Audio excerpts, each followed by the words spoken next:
Welcome to America's Commercial Real Estate Show, your source for intel, forecasts, and success strategies. Hello, I'm Michael Bull. Thank you for being with us. Our sponsor today of this segment is bullrealty.com. Check them out for asset and occupancy solutions. You might recognize the name. We have a great show for you today. We're going to talk about the future of restaurants. Look, if you're an investor in a restaurant, you operate one or work at one, or if you're in the commercial real estate business, you realize restaurants have become a very big part of the commercial real estate scene. What retail shopping center owner or strip center doesn't want a restaurant, right? It's all about the experience. Well, we have some experts here in Studio One with us today. Please welcome Robin and Eric Gagnon, and they're with We Sell Restaurants. Thanks for being with us again. We are excited to be here. Thank you. Well, you guys gave us some great information last time you were here. We appreciate you coming back.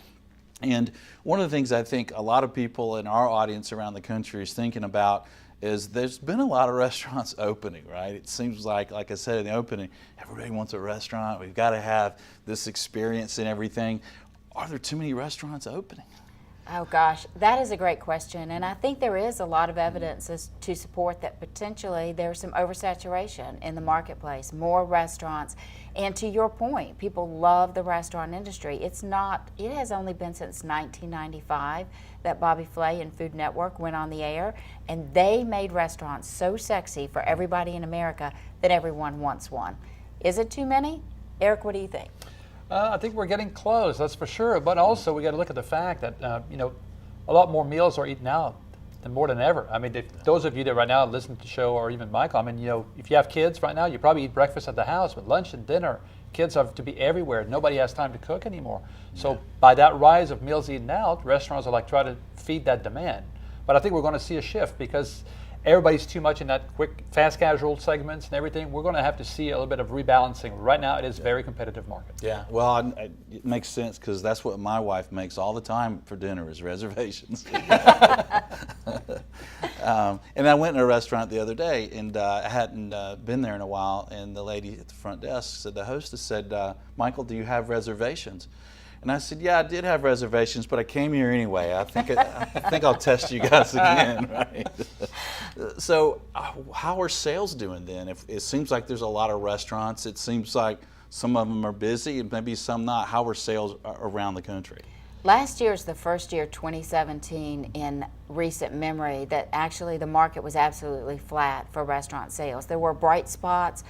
Pizza was up 5-6 points, but some parts of the metrics were down overall, which led to a totally flat environment. This year has been a struggle to 2018. We saw some early gains in January, February, March. April, May numbers are tough, flat to slightly down. So there is that sense that maybe we've just got too many restaurants out there, a limited amount of market share, and some dampening in the industry overall in sales.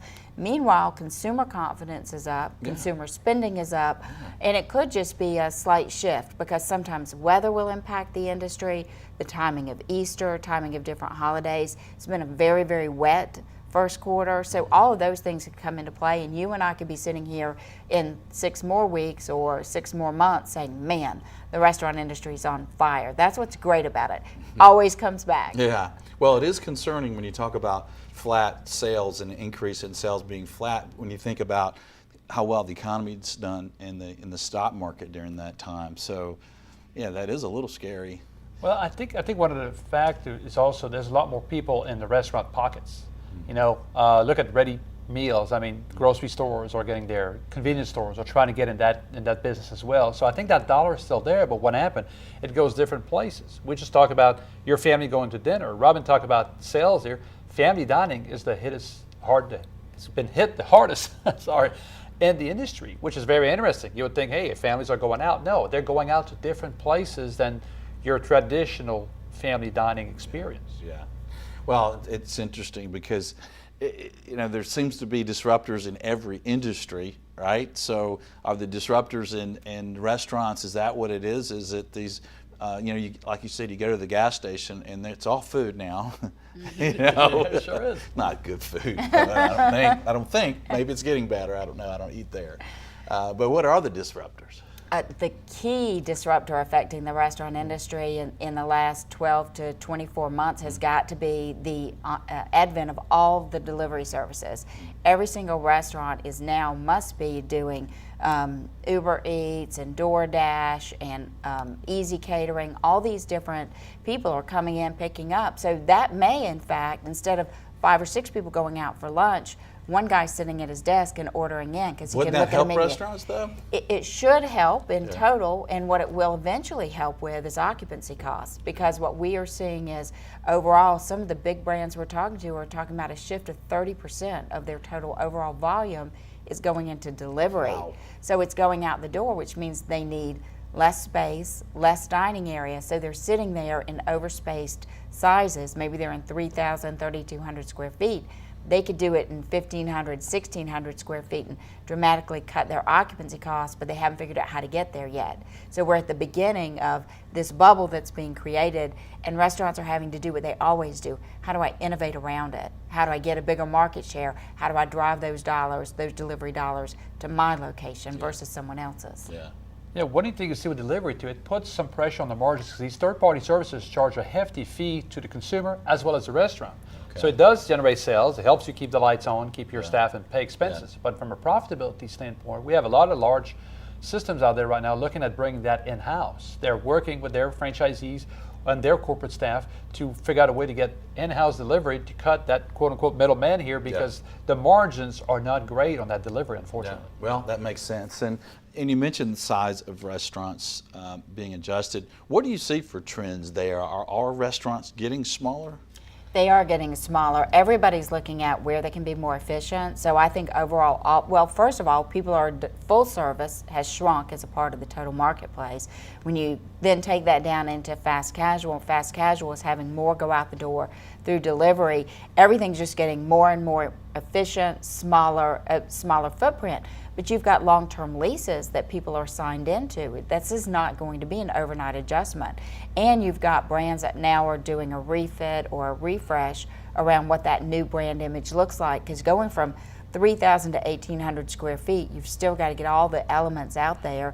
They've got to take into account new technology, new menu boards, new ways to talk to their customers while they're in line. And for a lot of them, consider McDonald's, it's kiosk ordering now, the automated ordering. So all those things are coming into play, but it's a lot of capital, and it's a lot of investment, and then shrinking over time that large occupancy cost, the lease rate. Yeah, and let's talk about that, because I think that's important. Obviously, if you're a restaurant operator or management, and then for the commercial real estate world, it's with more restaurants opening and them having disruptions like this, you think about affordability. And what are some of the rent-to-revenue ratios that you're seeing as trends there? Are restaurants able to pay these rents that they're having to pay?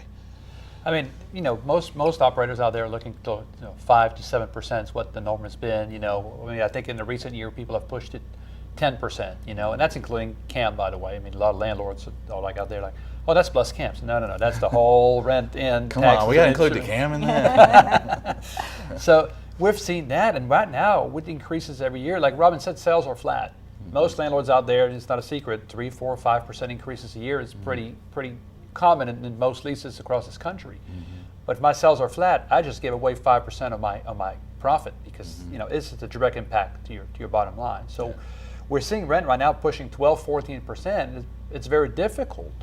Because there's other exterior factor, Michael, that are impacting, which is, labor is through the roof. I mean, I don't know about, commercial realtors out there, but I mean, finding good labor right now is costing you $12, $13, $14, $15 an hour without having to make a lot. Well, I can make that much an hour? You sure can. You sure can. Okay, good. I mean, I was actually in Minnesota recently, and the White Castle had big signs in their window that says starting salary $15 an hour at White Castle. Wow.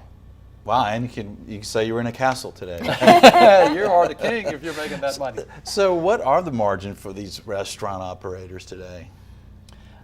Typically, we see 8 to 15, maybe 20%, Yeah. but these margins are shrinking. I mean, Robin, talk about, other Well, factors. I just did a recast on a business today, and I was looking at it and telling the broker, goodness gracious, this business is making so much money, and my eye went right to that rent line, and they were running at 7.7% rent, and it's just a number you don't see anymore. So that denominator, the sales as the denominator, is always being driven by the rent. So you really, 10% all in is about what a restaurant can do is in terms of occupancy costs in order to deliver to their bottom line, absent royalties where they have to pay a third party anything, 12, 15, or 16% to the bottom line. Yeah. Now let's talk about employment. I think that's a problem for a lot of people. We've got really low unemployment now. What is it, 3.8%? It's almost like full employment out there. And a lot of companies are having trouble with it, rising rates, rising costs so is that a big issue for finding the right people, getting the right people? I know when I go to a restaurant, it's really about the people. I can almost put up with a little bit worse food if the people are great, You're absolutely right. Customer service is paramount in that industry above all. I mean, it's just close to our heart. We're breaking bread. You expect a smile and consideration and courtesy from that person who's waiting on you, or if it's a full service industry, or even just at the counter in fast casual and fast food. And labor is absolutely the tight labor market. Finding frontline employees, finding managers it's crazy expensive, and it's very limited individuals out there in this industry right now. It's the number one complaint we get from everybody, buyers and sellers alike. When they're getting ready to buy, they're worried about staffing. When they're selling, they're concerned, they're just like ready to get out because staffing is such a problem. Yeah. I mean, we see, Michael, right now, people that have multiple units, and sometimes they can't find good management for certain units. They're just going to go ahead and sell them. It says we can't, they're too far from us, or we can't find the right management. And it doesn't matter what they pay, because these guys have deep pockets. Yeah. And they're just like, we're just going to have let that part of our portfolio go because of staffing. Yeah. Well, it's tough. Well, we're going to take a short break. When we get back, I want to ask you guys about where are the opportunities in this industry, and what are some tips for restaurant operators about finding space, and then also if you're a landlord, what are some tips there so our restaurant tenants can be successful? Stay with us. I'm Michael Bull. This is America's Commercial Real Estate Show. We'll be right back.